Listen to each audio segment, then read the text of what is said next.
Hey guys, welcome to another episode of the Nihongo Master podcast. I'm your host Azra, always excited to share with you another interesting and intriguing aspect of the Japanese culture. We are towards the end of our popular culture theme, where we look at various aspects of J-pop culture. Our past episodes in the season looked at music, fashion, video games, anime, all that fun stuff. Today, we're looking at one of the last few topics that's very significant in Japanese popular culture: film and TV. If you've tuned into Season 2 Episode 1, we covered the basics of Japanese cinematography, and in there, we dropped a few big, blockbuster names that may or may not have major influences in the makings of today's pop culture scene. We're going to look more into that today. Since we've covered arguably the biggest type of cinematography in Japan in Episode 3 of this season, anime, we're zooming into the various types of film and TV that played their part in impacting J-pop culture. If you're a TV and film lover like me, you're going to love this one.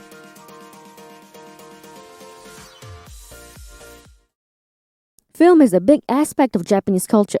In Japanese, domestic cinema is actually called Hoga and has more than a century's worth of history. I mean, the land of the rising sun has one of the oldest and largest film industry in the world. It'd be surprising if it didn't influence modern pop culture.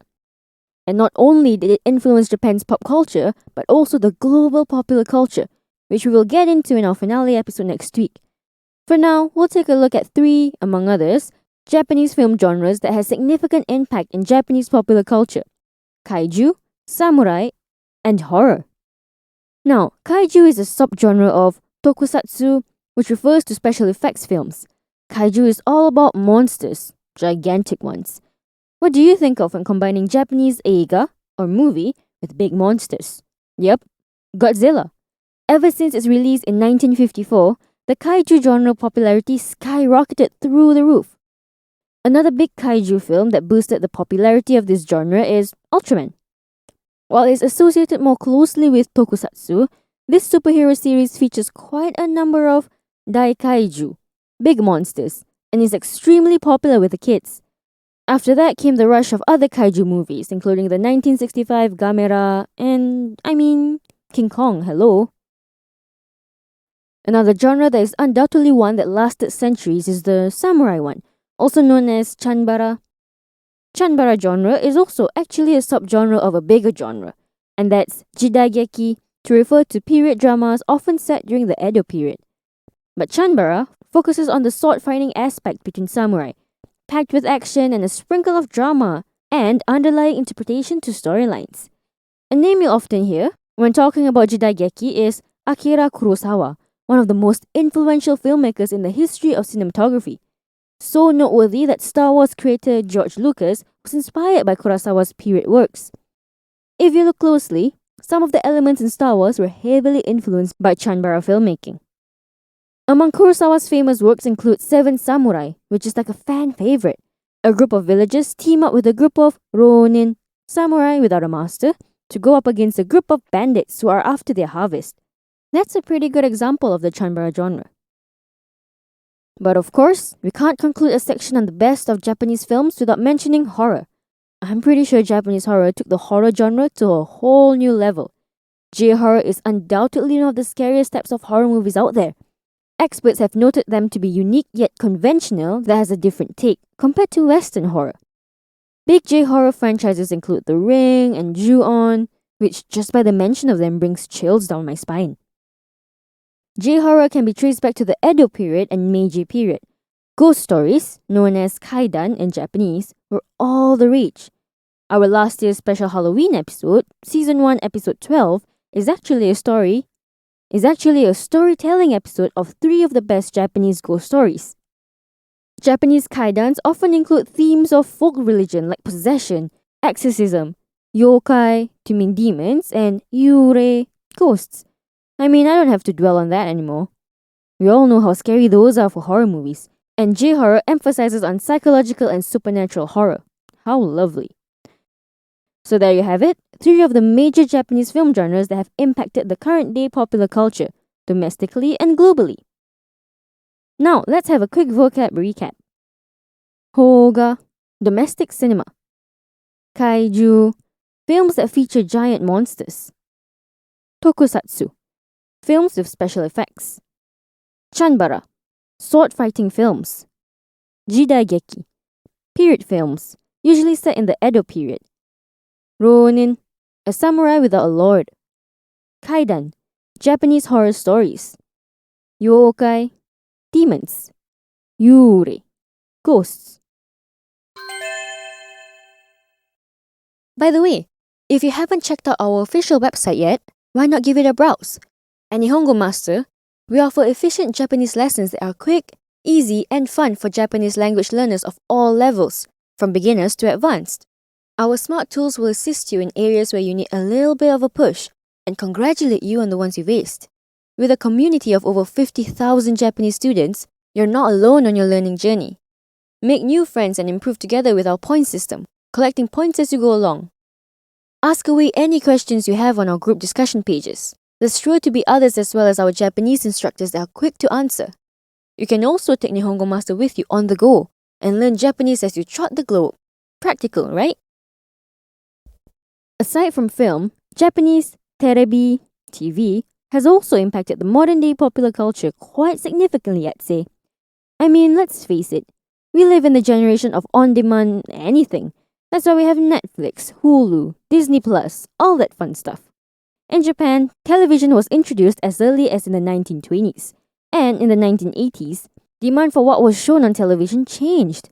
I mean, not only in Japan but worldwide. The usual family-oriented, historical and mystery drama declined rapidly. I'd say it came back in full circle though, because now they are very much on high demand. Anyway, during the decline, how the Japanese television industry countered it was by introducing celebrities known as tarento, or talents, in any type of television program.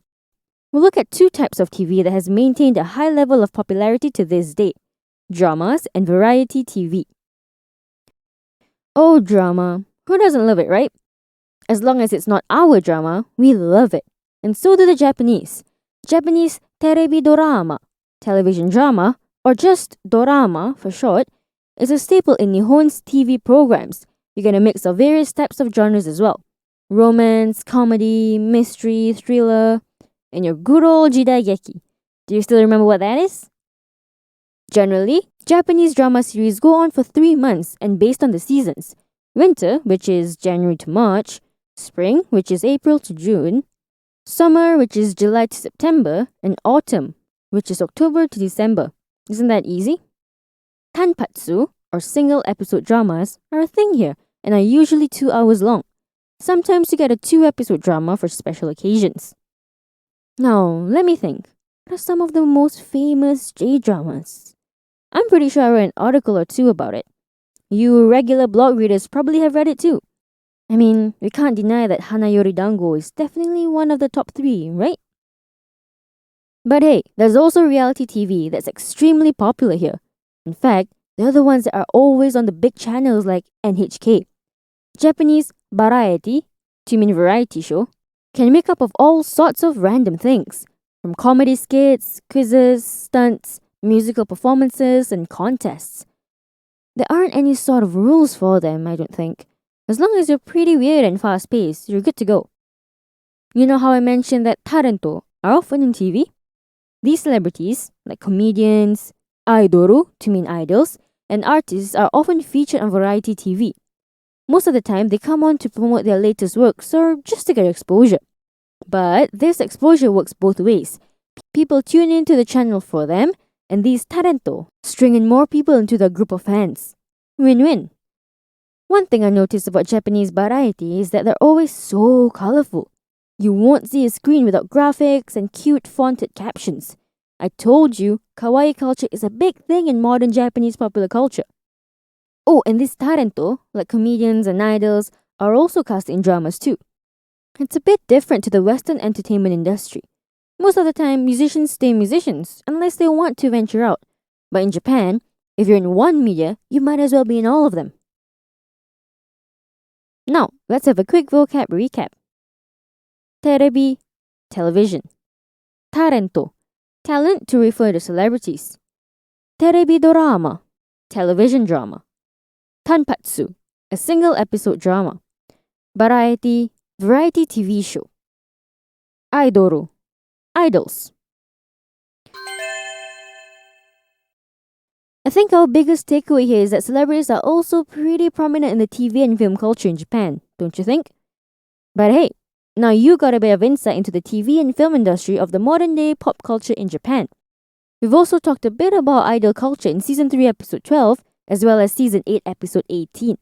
Tune into those for more. What other things do you think is different between Western and Japanese TV and film? Tell us your thoughts by commenting on social media platforms. You can find us on Twitter, Facebook, and Instagram. Also, head over to Nihongo Master blog if you're interested in reading up on topics like these some more. And if you're keen on picking up some more Japanese for yourself, pop onto our official website, nihongomaster.com, to learn more. While you're at it, why not get yourself a subscription? Get a head start on your Nihongo journey with Nihongo Master. And thank you so much for listening in. Join me in the next one, where I'll be walking you down another avenue of Japan's rich culture. Mata ne!